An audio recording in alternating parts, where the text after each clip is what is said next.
السلام علیکم ورحمۃ اللہ وبرکاتہ۔ بہت قیمتی سوال آپ کیا ہے۔ آج کل عام طور سے بہت کم لوگ اس طرح کے سوال پوچھا کرتے ہیں کہ چوری کتنا بڑا گناہ ہے اور چوری کرنا کیسا ہے نا، یہ سوال ہے۔ چلیے، چوری کے بارے میں سب سے پہلے میں آپ کو بتا دوں، چوری کی تعریف یہ ہے کہ کسی کے مال کو بغیر اجازت لے لینا، یہ چوری کہلاتا ہے۔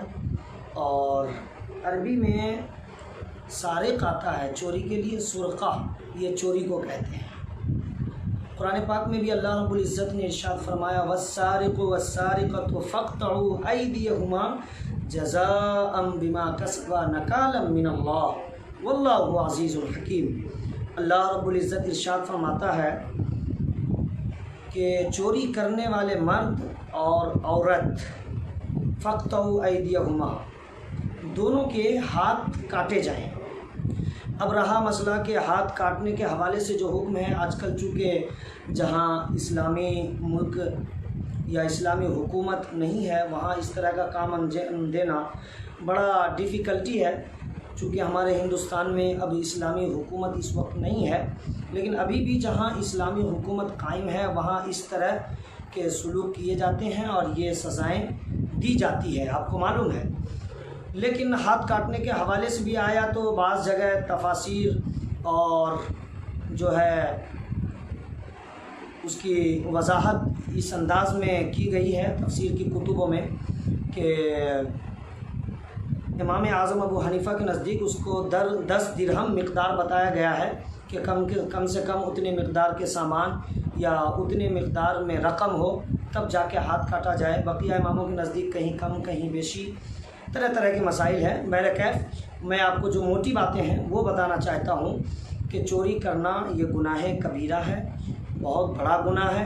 اللہ رب العزت نے فرمایا وَالسَّارِقُ وَالسَّارِقَةُ فَاقْطَعُوا أَيْدِيَهُمَا، دونوں کے ہاتھ کاٹے جائیں، مرد و عورت۔ اب اس میں جو ہے آپ کو بتایا گیا فَاقْطَعُوا أَيْدِيَهُمَا، دونوں کے ہاتھ کاٹے جائیں، جَزَاءً بِمَا كَسَبَا نَكَالًا مِّنَ اللَّهِ، اس لیے کہ یہ اس کا بدلہ ہے جو انہوں نے کیا ہے اور اللہ کی جانب سے عذاب ہے۔ وَاللَّهُ عَزِيزٌ حَكِيمٌ، اللہ قوت و حکمت والا ہے۔ اب ہاتھ، اسی سے آپ اندازہ لگا سکتے ہیں کہ جب کوئی انسان، اگر میں آپ سے یہ کہوں کہ فلاں شخص جب وہاں جائے تو اسے آپ ماریے گا یا پکڑ کے باندھ دیجئے گا، جب اس طرح سے تاکید کر دیا جائے آپ کو تو اس سے یہ معلوم ہو جاتا ہے کہ وہاں جانا یہ اس کا بہت بڑا غلط قدم اٹھانا ہوگا، اس لیے میں نے کہا کہ آپ اس کو باندھ دیجئے گا۔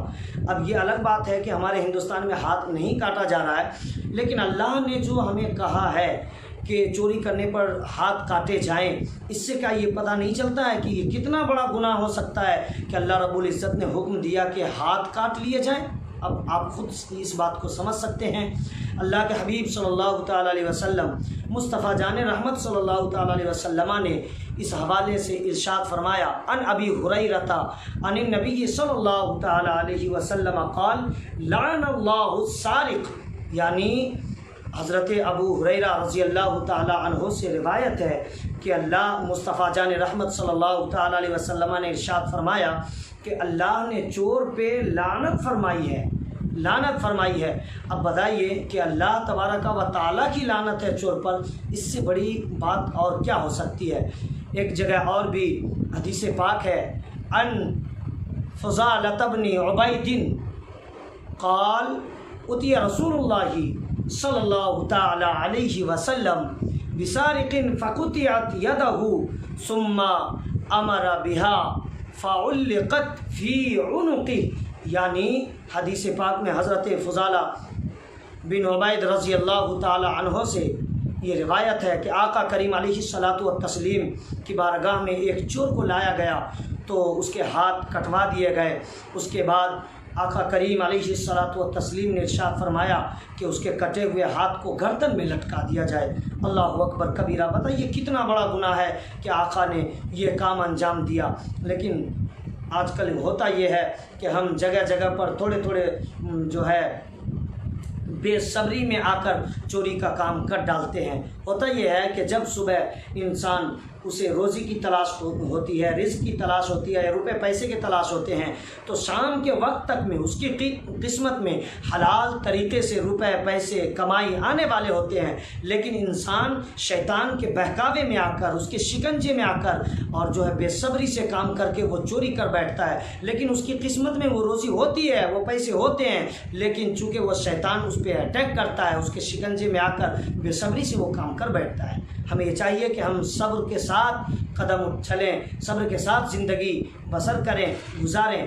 ہماری قسمت میں جو ہے جتنا ہے اتنا ہمیں مل کے رہے گا۔ ہم کسی کی دولت لے کر اسے غریب فقیر نہیں کر سکتے، لیکن ہم کسی کا ذرہ برابر بھی مال بنا پوچھے ہم نے لے لیا تو اس کا حساب ہم سے ضرور ہوگا۔